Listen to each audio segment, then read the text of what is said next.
இலக்கை நோக்கி டுவர்ட் த கோல் இந்த நிகழ்ச்சிக்கு உங்களை அன்புடன் வரவேற்கிறோம். Praise the Lord. ஆண்டவராகிய இயேசுவின் இனிய நாமத்தில் இந்த புதிய நாளிலே உங்கள் எல்லாருக்கும் அன்பின் வாழ்த்துக்கள். 91ஆம் சங்கீதம் 15ஆம் வசனம், அவனை கனப்படுத்துவேன். கர்த்தர் கனம் பண்ணுகிற தேவன்.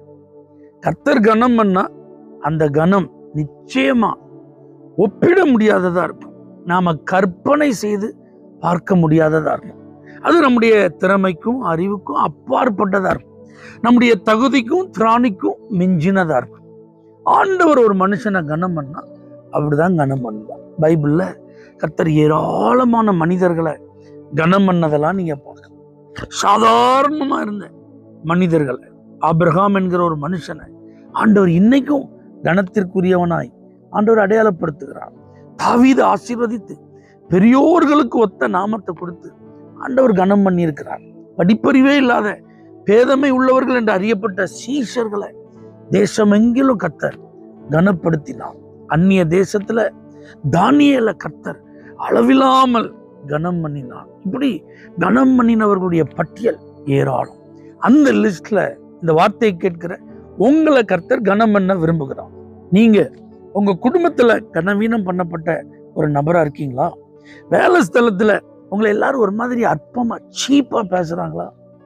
உங்க ஃப்ரெண்ட்ஸ் சர்க்கிள்ல உங்களுக்கு முக்கியத்துவமே இல்லையா? உங்க உறவினர்களுக்கு மத்தியில உங்களுக்கு மரியாதையே இல்லையா? ஏதாவது ஒரு குறிப்பிட்ட காரியத்தின் நிமித்தம் நீங்கள் புறக்கணிக்கப்படுகிறீர்களா? ஒதுக்கி வைக்கப்படுகிறீர்களா? தகுதி இல்லாதவர்கள் என்று தகுதி நீக்கம் செய்யப்பட்ட ஒரு நபரா இருக்கீங்களா?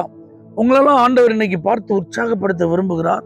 உன்னை நான் கனப்படுத்துவேன். என் மகனே, என் மகளே, எங்க எங்க நீ கனவீனம் அடைந்தாயோ அங்கெல்லாம் நான் உன்னை கனப்படுத்துவேன். இந்த வார்த்தைக்கு நீங்கள் சொந்தமா மாறணும்னா ஆண்டவர் வேற ஒண்ணுமே சொல்லலைங்க. அவரை நீங்க நேசிங்கன்னு சொல்றாரு. அவரை நீங்க கூப்பிடுங்கன்னு சொல்றாரு. அவன் என்னிடத்தில் வாஞ்சியா இருக்கிறபடியால். இதுக்கு முந்தின வசனம் அப்படிதான் இருக்கு. தமிழ்ல வாஞ்சியா இருக்கிறபடினால் அப்படின்னு இருக்கு. ஆங்கிலத்தில் எப்படி இருக்குன்னா, பிகாஸ் he loves me, அவன் என்னை நேசிக்கிறபடினால், அவன் என்னிடத்தில் அன்பு கூறுகிறபடினால்.